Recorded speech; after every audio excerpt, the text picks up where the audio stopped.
我叫克雷格，来自缅因州的一个小镇。这个地方很小，小到公共设施只有一个超市、一间中小混合的学校，以及每周大家都会来祷告的教堂。除此以外，还有一个餐厅。父亲每个月都会带我们去那就餐，可自从母亲死后，我们再也没有去过。第一次认识哈里根先生是在教堂里，我作为少有的小信徒上台朗诵圣经，也不知道什么原因，哈里根先生向我投来了不一样的眼光。从那一天起，我就一直在想，哈里根先生为什么会选中我？在他的邀请下，年仅9岁的我成了他的陪读师，回报是每次可获得$5的酬劳。哈里根先生是一个亿万富翁，据说他来小镇居住是为了安度晚年。偌大的别墅里，除了一个园丁，还有一个忙里忙外的女管家。房子内的装修富丽堂皇，也让我第一次见识到了什么叫奢华。在转了一圈后，我扭头发现了一个人，哈里根先生正静静地看着我。随后，我按照他的指示开始读书，而他则悠然安静地聆听。就这样，融洽的相处和充实的生活，让我渐渐淡忘了丧母之痛。有一天，我早早来到了别墅，在等哈里根先生的间隙，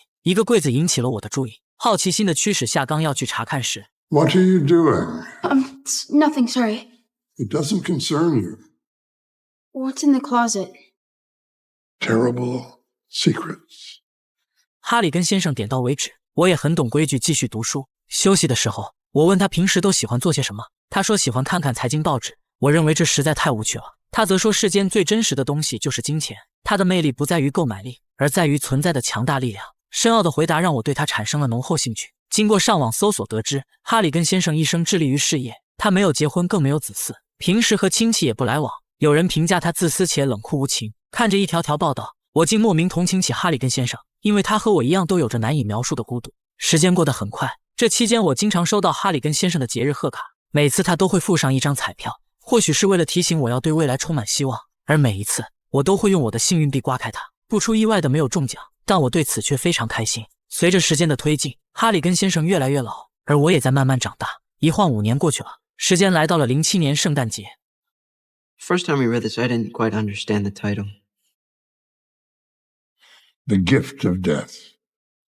我每周给他念3次书，持续了整整5年。在这段成长的经历中，我不仅变得成熟，也更珍惜跟哈里根先生独处的时光。在我看来，这不仅仅是一份工作，更是我人生中不可或缺的精神食粮。这时候我在小镇的中学毕业，正式成为了一名美国高中生。因为小镇没有高中，所以要每天坐校车去其他小镇上学。学校的生活多姿多彩，一切都显得那么美好。可上学第一天就遭遇了意外，校霸拿出鞋油让我跪下来给他擦鞋，所幸小黑老师路过解围，才化解了一场校园欺凌事件。这种事情很正常，但对我来说却是第一次。来到哈里根先生的住处，我问他，如果有人霸凌你该怎么办？哈里根先生则说 Harshly.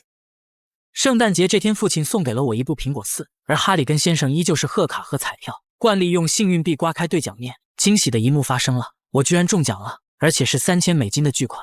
父亲建议我将这笔钱存入基金，用来我以后的学费。可我心中却有另一种打算，我用这个意外之财买了不同款手机送给了哈里根先生。哈里根先生拿到手机后很意外，他说自己并不喜欢电子设备，就像他从不看电视一样，他认为电子只会消磨时间。我听后不以为然，然后教他如何使用手机。当得知可以实时查看股市和新闻时，哈里根先生很惊讶手机还有这种功能。然后我又教他如何收发信息，如何设置独特的来电铃声等等，种种不可思议的功能，刷新了哈里根先生对新世界的认知。最终他开心收下了礼物。随着新鲜事物的介入，我们在读书之余的话题更加广泛。他就像是我的爷爷，而我就是他的孙子。我们之间的对话就好像是亲人在交流。我想给他备注一个名字，询问他年轻时有没有什么称号。哈里根先生思考片刻，输入了一个名字，原来叫海盗王。果真是人如其名，威武霸气。这样的生活没过多久，哈里根先生对手机提出了忧虑。他认为互联网提供了诸多免费信息，实际上这是一种潜在的危险，它会让人慢慢产生依赖。一旦有虚假新闻和烂透的东西掺杂进来，人们可能会察觉不到。当时的我并未理解他的提问，但随着时代的发展，他的话验证了未来世界的确如此。 And on that day, in a matter of seconds, Mr. Harrigan predicted the future.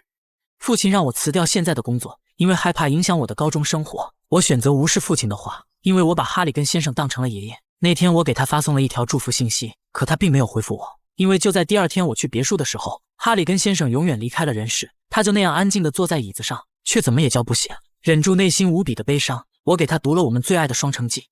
It was the epic of belief. It was the epic of incredulity. It was the spring of hope, and it was the winter of despair. 回到家中，我将哈里根先生的手机带了回来，然后向他的手机又发了一条信息。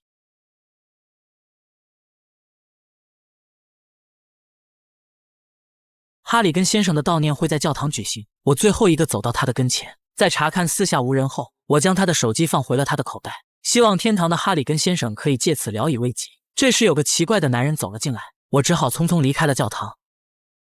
哈里根先生下葬的那天，我看到了不远处母亲的墓碑。自从母亲死后，我从未来过墓地，因为在我内心一直坚信母亲还活着。当葬礼结束的时候，哈里根先生的财务找到了我，他说有一封哈里根先生的亲笔信交给我 instructed to hold it until such an occasion as this. 坐在父亲的车里，我把信的内容念了出来。他说在基金里存了80万美金供我读书，按照他的推算，这些钱足够我走完人生的最初阶段。在信的结尾，他写道 P.S. I will miss our afternoons together too.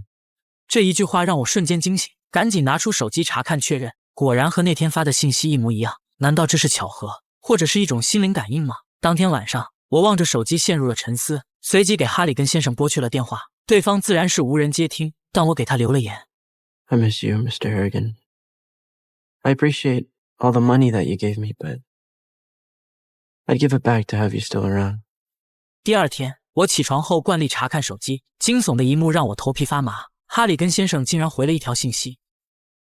我急忙跑下楼告诉父亲，让他赶紧找人去挖坟墓，因为哈里根先生可能还活着。父亲听后觉得很奇怪，于是我将放手机的事说了一遍，然后他拉我坐下，告诉我哈里根先生死后进行了尸检，所以他可以肯定这是个事实。至于手机短信，极有可能是有人黑了那部手机。听完父亲的解释，我想起教堂悼念会上的男人，会不会是他后来拿走了那部手机？为了证实自己的猜想，我骑车来到了墓地，然后拨通了哈里根先生的电话，趴在地上仔细聆听，下面传来了熟悉的铃声。这就很奇怪了，难道他的手机真的被黑了吗？可为什么要给我回信息呢？之后再也没有事情发生，我回到学校开始了正常生活。正当我差不多淡忘时，又在我身上发生了一件奇怪的事。有一天在学校举办的舞会上，校霸拉着我来到了楼下，原来他对上次的事并不甘心，然后将我手臂交叉狠狠打了一顿。这件事让我身心受创，但事情很快发生了转折。回家的路上，父亲询问是谁打了我，而我选择了隐瞒。比起父亲，我更愿意将此事讲给哈里根先生。当晚，我拨通了哈里根先生的电话，自言自语讲述了自己的遭遇。次日清晨，我的同学给我发来信息，校霸死了。听说他死的时候，尸体双臂交叉趴在地上，手里还攥着一盒鞋油。这件事让我很困惑，难道是哈里根先生在天显灵，惩治了这个家伙吗？虽然校霸很渣，但他还罪不至死。晚上我再次拨通了哈里根先生的电话，询问他如果校霸的死和他有关，那就敲3下我房间的墙壁。结果什么也没发生。我觉得这想法蠢透了，看来还是我想的太多。可就在这时，